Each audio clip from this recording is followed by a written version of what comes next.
quiero compartir con ustedes unos pensamientos. Cuando uno dice unos pensamientos, la verdad que hay un montón de ideas ahí y comienzan. Es mejor decir, quiero compartir un bosquejo porque el bosquejito está bien armado, pero quiero compartir unos pensamientos, en realidad son consejos. Los otros días, allá hace unas cuantas semanas, estaba meditando en esto y lo estaba armando, lo estaba diseñando. Y mientras estaba escuchando, y lo escuché varias veces y lo leí varias veces al pasaje, lo leí, cada vez el Señor me daba como nuevas ideas, nuevas formas, pero bueno, voy a tratar de ser breve, no extenderme mucho. Esto se encuentra en Primera de Reyes, capítulo 2, para que entienda más o menos, para que el libro de Reyes, los dos libros de Reyes, igual que los libros de Crónica, hablan del reinado de Salomón en adelante. No hace mención, si bien nombra, no nombra acá, lo nombra al rey David, que es uno de los principales reyes que tuvo el pueblo de Israel, lo nombra, pero no cuenta todo el relato, toda la historia de David, del rey David, ni en los libros de Reyes, ni en los libros de Crónicas. Los libros que cuentan toda la historia, todo el relato de David, son los libros de Samuel. Los dos libros de Samuel, ahí tenemos el relato de dos reyes. Un rey que fue menospreciado por Dios, que lo sacó el linaje que es el reinado de Saúl, y Dios levanta el reinado de David. ¿Sí? Todo este relato, todo esto lo cuenta en los dos libros de Samuel. Y en Reyes, que es lo que vamos a leer ahora, tenemos a un David, ya un hombre anciano, un hombre con mucha edad, bastante edad, y dejando el reino querían tomar sus otros hijos. Dios le había dicho de que tenía que ser Salomón, él tenía que ser el que iba a reinar después de David. Eso se lo había dicho ya unos cuantos años antes, y se habían levantado otros de los hijos, los primogénitos de David. Se había levantado, por un lado Absalón, se levanta contra el mismo rey David para sacarle el trono, y Dios lo entrega en sus manos. Se levanta otro de los hijos de David, pero bueno, todo esto fue hasta que Dios establece a Salomón, y acá tenemos una serie de consejos que le da el rey David, o este rey viejo, este rey con años, para que el ministerio y la vida de Salomón sea prosperada, que así termina el pasaje, ¿no? Que él sea prosperado. Yo quiero compartir estos consejos que nos sirven para nuestra vida. Estos consejos que David le comparte a su hijo nos sirven para nosotros, para nuestra vida, y para que nuestra vida cristiana, como dice el pasaje, sea prosperado. Esto se encuentra en Primera de Reyes, capítulo 2, desde el versículo 1, vamos a leer nada más que 3 versículos, 1, 2 y 3. Versículo 1 nos dice: llegaron los días en que David había de morir, y ordenó a Salomón su hijo, diciendo: yo sigo el camino de todos en la tierra. Y acá tenemos el primer consejo. El primer consejo que le da, fíjense que él sabía que iba a morir, Muchas personas, cuando saben que van a morir, y no importa la edad, no importa la edad, por más que sea, David acá era anciano, y él dice: yo sigo el camino de todos en la tierra. Sabía que iba a morir, sabía que... y estaba bien.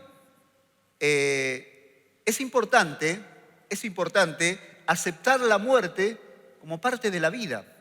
Muchos, y este es el consejo que yo le quiero dar a ustedes, muchos se dejan gobernar por los temores. En este caso puede ser temor a la muerte, pero se dejan gobernar por los temores, y los temores gobiernan nuestras vidas. Tenemos que entender que Dios es el que tiene el control de toda nuestra vida. En la carta a los Hebreos, Esto es para que lo anoten si tiene un anotador. En el capítulo 2 de la carta a los Hebreos, versículo 15, esto dice el autor a los Hebreos, que Cristo vino a librar a todos los que por el temor, y acá viene, por el temor a la muerte, estaban durante toda la vida sujetos a servidumbre. Él vino a sacarnos del temor.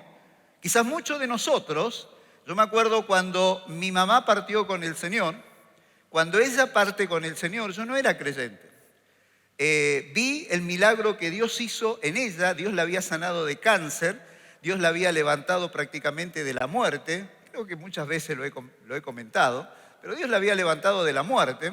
Y cuando ella estuvo 2 años sana, y después de los 2 años, como que recayó nuevamente. Y esto a mí me pegó fuerte, me pegó emocionalmente muy fuerte. Porque cuando ella se volvió nuevamente a caer, volvió nuevamente a no poder caminar, el cáncer apareció nuevamente en el mismo lugar donde estaba, se le paralizó nuevamente prácticamente todo el cuerpo, los brazos, las piernas, empezó nuevamente a perder el pelo y la llevamos, por supuesto, al médico y el médico dijo, y volvió el cáncer, se había ido y volvió, como que está jugando a la escondida. Entonces a mí esto me pegó fuerte, diciendo, ¿en qué Dios creen ustedes? Le decía a mi familia, en un Dios que está jugando, ¿no? Y me acuerdo que mi mamá, en el día que ella parte con el Señor, ella estaba postrada, entonces nos llama a todos, llama a mi papá, llama a mis hermanas, mi hermano, y estoy ahí, y ella comenzó, dice, quiero orar por cada uno de ustedes. Y comenzó a orar por uno, oró por mi papá, le dio una palabra de parte de Dios, oró por mis hermanas, le dio también por mi hermano, también. Mi hermano era el más reacio y fue el más reacio hasta hace unos cuantos años que él se convirtió, hace no muchos años. Y le dijo, Dios tiene un trato fuerte con tu vida, y le dio una palabra de parte de Dios a él también, y también a mí. Y ahí yo estaba muy enojado, pero estaba enojadísimo con Dios, pero enojadísimo mal con Dios, porque digo, ¿qué clase de Dios están confiando? Y me da una palabra diciendo de que Dios iba a hacer, de que Dios tiene el control, y un montón de cosas que en ese momento no le presté mucha atención porque estaba enojado con Dios. Y sin embargo ella, y esto voy por el temor a la muerte, ella, cuando terminó de orar, dijo, gracias Señor por estos 2 años de vida que me regalaste. Y ahí dijo, pongo a mi familia en tus manos. Levantó los ojos, lo volvió a bajar y se fue a la presencia de Dios. ¿Cómo aceptó la muerte? Entendiendo de que vamos a una nueva vida con Cristo. Cristo dijo, yo no soy el Dios de los muertos, yo soy el Dios de Abraham, de Isaac y de Jacob, Dios de vidas, de personas que están vivas. Abraham, Isaac y Jacob están con vida en la presencia de Dios. Entonces, primer principio, consejo que sacamos acá, no tenerle miedo a la muerte, no tenerle miedo a la muerte. No permitir que el temor a la muerte nos gobierne. Y yo diría, no permitir que ningún temor. Charlando con varios hermanos, están pasando por varias fobias. Y en estos últimos años, por la pandemia, las fobias a diferentes problemáticas se hizo muy real, muy presente en muchos hermanos. Tenemos que permitir. Dice la carta a los Corintios, 2 de Corintios, hace mención de que donde el Espíritu está, hay libertad. Si el Espíritu está con nosotros, tenemos libertad. Y no tenemos que permitir que ningún temor nos gobierne, nos saque del lugar donde nosotros estamos. Primer consejo. Segundo consejo, dice, esfuérzate y sé hombre. ¿Qué quiere decir esto de esfuérzate y sé hombre? En realidad, lo que David le estaba diciendo a su hijo es reaccioná. porque vos hasta ahora sos príncipe. Vos tenías la función de príncipe, pero a partir de ahora, tu función va a ser de rey. No es la misma de príncipe a rey. Vas a empezar a gobernar. Así que esforzate, y esto es reaccionar. Reacciona y sé hombre. Esto es tomá el reinado en tus manos. Y esto viene para nosotros también. El hecho de reaccionar. ¿Reaccionar a qué? A los tiempos que estamos viviendo. Reaccionar a los tiempos que se nos presentan. Esto de esta pandemia que se va, que viene, que en los países europeos volvió nuevamente una ola y qué sé yo, parece que nos quiere asustar, es el cuco. Uno dice COVID y ya es como que, ¿no? Estaba viendo una película en Netflix del COVID y cuando era más o menos al comienzo, eran de la parte alemana, bueno, y cuando uno decía, tenía el barbijo, tenía todo, dice, tengo COVID, se sacaba el barbijo y todos salían corriendo. El COVID es el cuco parece. Nosotros somos hijos de Dios. Y dice Isaías 61, si bien esto es para Jesús, pero también es para nosotros. Isaías capítulo 61 dice, el Espíritu de Jehová está sobre mí. El Espíritu de Dios está sobre nosotros. ¿Cuántos tienen el Espíritu de Dios? El Espíritu de Dios está sobre nosotros. Y me ungió Jehová. Y me ha enviado, y acá viene la segunda parte del pasaje, me ha enviado a predicar. ¿En cuántos está el Espíritu de Dios? Menos. ¿En cuánto está el Espíritu de Dios? Los ha enviado y me ha enviado a predicar. Nos ha enviado a predicar las buenas nuevas a los abatidos, a vendar a los quebrantados de corazón, a publicar libertad a los cautivos, la apertura de cárcel y proclamar el año agradable. Si decimos hoy día, este es el año agradable, la gente va a decir, ¿este año es el año agradable? Sí, este es el año agradable, porque estamos con vida, estamos alabándole a Él. Y si no estamos acá es porque estamos en la presencia del Señor, que es mucho, mucho mejor. Entonces, esforzarnos, reaccionar en estos tiempos que estamos viviendo, en predicar la palabra, en tomar la autoridad que Dios nos ha dado, en tomar la autoridad y comenzar a tomar lo que Dios nos dio. Dios nos entregó. ¿Cuántos tienen familias inconversas? Dios te entregó a tu familia. Dios te la entregó a tu familia. Vos sos el responsable de tu familia. Pero yo le voy a predicar y siempre me echan, siempre se enojan, discutimos. Vos podés interceder por tu familia, vos podés orar por tu familia y el Espíritu de Dios. Quizás no sea la persona que Dios envíe para que Él se convierta, pero sí sos la persona que Dios envía para que ores, para que intercedas, para que clames por tu familia. Y Dios va a enviar a otra persona quizás va a ser el vocero, pero vos y yo, que somos la familia, tenemos que interceder por ellos, tenemos que orar por ellos, pedir que el Señor obre en el barrio donde estamos, en el lugar donde nos encontramos, pedirle a Dios el lugar. Los otros días estamos viendo con los chicos del instituto lo que hizo Pablo en una ciudad en 3 años y medio. En 3 años y medio, Pablo estuvo en la ciudad de Éfeso y se convirtió el 40% de la población. Estos datos fueron datos por personas que en ese tiempo vivían, personas y daban datos como había más o menos una población de entre 200.000 a 500.000 personas. Y el 50 o el 40% de la población se convirtió en 3 años y medio que Pablo estuvo predicando.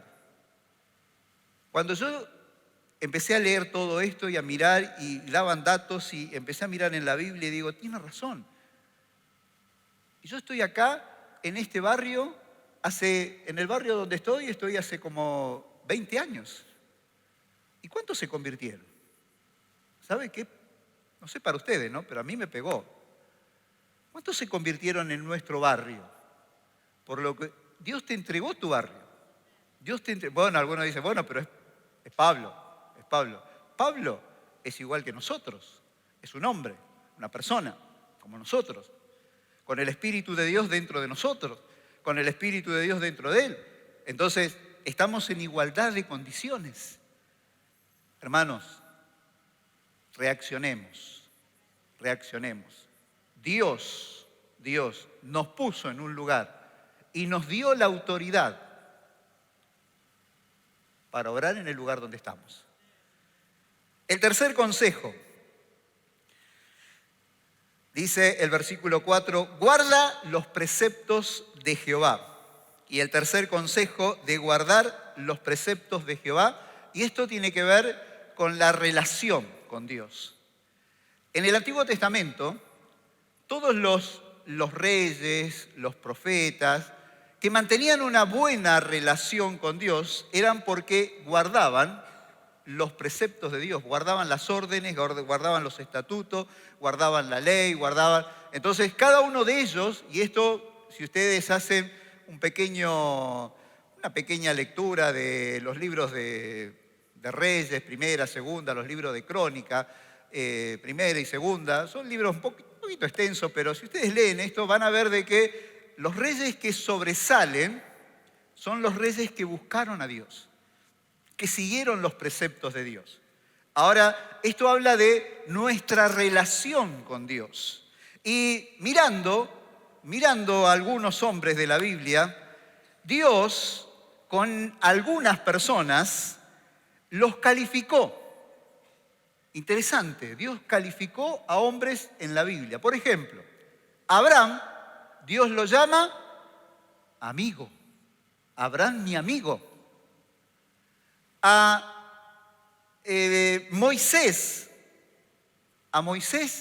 Dios lo llama, fue fiel en toda mi casa. A otros, dice Dios, esto está en Número capítulo 12, no importa. Dios dice, a otros he hablado por medio de profetas, no así con mi siervo Moisés. He hablado con él cara a cara, porque él es fiel en toda mi casa. Esto dice Dios de Moisés. Entonces, amigo, entonces fiel. Con David, Dios lo llama conforme a mi corazón. Y esto es cuando Samuel va a ungir y lo ve al primer hijo de Isaí, uno grandote, así, una espalda así, grandote, ¿no? Musculoso, me lo imagino, porque dice que sobresalía entre todos. Entonces me lo imagino, si sobresale entre todos, ¿no? Tiene que ser, ¿no?, musculoso. Y Samuel lo mira y dice, wow, este es el rey.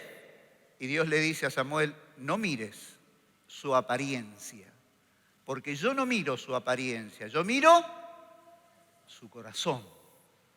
Y a David lo llama conforme al corazón de Dios. A Daniel Dios lo llama mi muy amado. Lo califica como mi muy amado. A Pablo, ya en el Nuevo Testamento, Dios lo llama instrumento escogido. Ahora mi pregunta es, dijimos de que Dios está con nosotros, ¿no? ¿Cómo nos llama Dios a nosotros? ¿Nos llama como amigo? ¿Nos llama como fiel? ¿Nos llama conforme a su corazón? ¿Nos llama como muy amado o como instrumento escogido? ¿O nos dice mal siervo? ¿Cómo nos llama Dios? Esto depende de nuestra relación con Dios. Entonces, tenemos que tener una buena relación con Dios. Esto habla de guardar sus preceptos. Guardar sus preceptos es mantener una buena relación con Dios. En el Evangelio de Juan, capítulo 14, versículo 21, dice, el que tiene mis mandamientos y lo guarda, ese es el que me ama. Y el que me ama será amado por mi Padre. Y yo le amaré y me manifestaré a él. Quiere decir que cada vez que nosotros guardamos su palabra, guardamos su mandamiento, cumplimos la palabra de Dios en nuestra vida, Dios nos ama y nos dice, mi muy amado. Yo quiero que Dios me conozca a mí por el muy amado, no por el siervo infiel, siervo imprudente, siervo. El cuarto consejo, andando en sus caminos. El cuarto consejo es el hecho de cómo es nuestro testimonio, cómo nos conocen en el barrio. Cuando Pablo le escribe a los tesalonicenses, en su primera carta, y en la segunda repite algo, pero en la primera carta hace más datos, dice, habéis sido ejemplo en toda Macedonia y Acaya. Eran dos lugares, dos provincias, donde estaban varias ciudades, y los tesalonicenses, Pablo dice de que ellos fueron ejemplo que les marcó la vida, les testificaron a estas dos regiones y ellos hablaban de cómo Dios los transformó a ellos. Esto es lo que Pablo dice en Primera Tesalonicenses. Cómo Dios los cambió, cómo Dios obró, cómo Dios se manifestó en ellos. Los conocen, dice Pablo, por amor, por el amor que ellos se brindaron. Ahora mi pregunta es, ¿cómo es nuestro testimonio? ¿Cómo nos comportamos delante de la gente? ¿Nos conocen porque dejamos un buen testimonio? ¿O nos conocen por el cascarrabia? Que no le diga, es creyente, pero cuando se enoja, ni te acerques. El malhumorado, cuidado, porque es creyente, pero cuando le haces algo, tiene pocas pulgas, ¿no? El gruñón, ¿cómo te conocen? ¿Qué calificativo te dan a través de tu testimonio la gente? Ojalá que te conozcan en el barrio por la persona que se brinda, la persona que da, la persona que van a llamar enseguida cuando hay una necesidad, cuando hay un problema, enseguida van a acudir a tu casa porque saben que cada vez que van a tu casa le vas a ayudar, vas a estar para ellos, vas a orar por ellos. Y el último consejo, y observando sus estatutos y mandamientos, sus decretos y sus testimonios, de la manera que está escrito en la ley de Moisés, y acá termina, para que prosperes en todo lo que hagas y en todo aquello que emprendas. El último consejo que nos da Pablo es que guardemos los mandamientos. ¿Qué son los mandamientos? La palabra de Dios. Tenemos que observar la palabra de Dios, tenemos que leer la palabra de Dios. Edgardo estuvo mencionando los otros días sobre Dios y ahora viene sobre la palabra, ¿no? Este domingo va a hablar sobre la importancia de la palabra de Dios, el hecho en el momento, el tiempo. Bueno, yo quiero hablar sobre el hecho de que la palabra de Dios, la palabra, y esto lo dice la Biblia, esto se encuentra en Timoteo, segunda de Timoteo, capítulo 3, versículos 16 y 17, pasaje muy conocido. Toda escritura es inspirada por Dios. Cuando yo leo la palabra de Dios, y esto también comentaba hace unos días con un hermano, cuando yo leo la palabra de Dios, tenemos que entender que eso es palabra de Dios. Que Dios nos está hablando. Que Dios, cuando leo la palabra, Dios me está hablando. Dios me está diciendo algo. Entonces tenemos que entender que la palabra de Dios es inspirada por Dios, útil para enseñar, para redarguir, para corregir, para instruir en justicia, a fin de que el hombre de Dios sea perfecto, enteramente preparado para toda buena obra. Y otro pasaje que hace mención al hecho de la palabra de Dios es Hebreos capítulo 4, versículo 2. Un pasaje que me encanta, que muchas veces lo he repetido, porque la palabra de Dios es viva, viva, tiene vida. Y cuando leemos la palabra de Dios, penetra en nuestra vida y comienza a trabajar, comienza a obrar en nuestro corazón, comienza a moverse, comienza a movernos, a hacernos entender. Entonces tenemos que leer la palabra de Dios. El problema es que algunos, y me incluyo también, no entendemos toda la palabra de Dios. Entonces es bueno, y acá en la iglesia hay, estudiar la palabra de Dios. Y para esto, y esto es un chivo que paso para ahí los diferentes, para esto tenemos IET, tenemos educación cristiana, que se da acá en la iglesia, con personas que estudiaron la palabra de Dios y que comienzan a enseñar la palabra de Dios. Si alguno ya hizo esto, discipulado, hizo IET, hizo educación cristiana, y quiere tener una preparación más, hay institutos bíblicos, hay institutos externos, institutos diurnos. Hermano, lea y entienda la palabra de Dios. Lea y comprenda la palabra de Dios. Y si no comprende la palabra de Dios, métase en alguno de estos lugares para entender la palabra de Dios. La palabra de Dios es viva, viva y tiene un poder inigualable. La palabra de Dios penetra en nuestras vidas, toca nuestras vidas, obra en nuestros corazones y se manifiesta en nosotros. Y nadie nos va a sacar, nos va a correr, ningún viento de doctrina, como dice la carta a los Efesios, ningún viento de doctrina nos va a sacar si nosotros estamos arraigados en la palabra de Dios. Nadie me va a sacar, nadie me va a mover, porque estamos arraigados en la palabra de Dios. 5 consejos que este hombre anciano, después de haber vivido muchos años, le decía a su hijo, quien iba a reinar y quien iba a llevar adelante toda una nación. 5 consejos que nosotros hoy día lo tenemos que tener presente porque nos ayuda en nuestra vida diaria, Entonces, no tenga miedo, no permita que los temores lo gobiernen a usted. Esfuércese, reaccione en los tiempos que está viviendo, guarde la palabra de Dios, ande, que su testimonio sea un testimonio claro, un testimonio, métase en la palabra de Dios, escudriñe la palabra de Dios.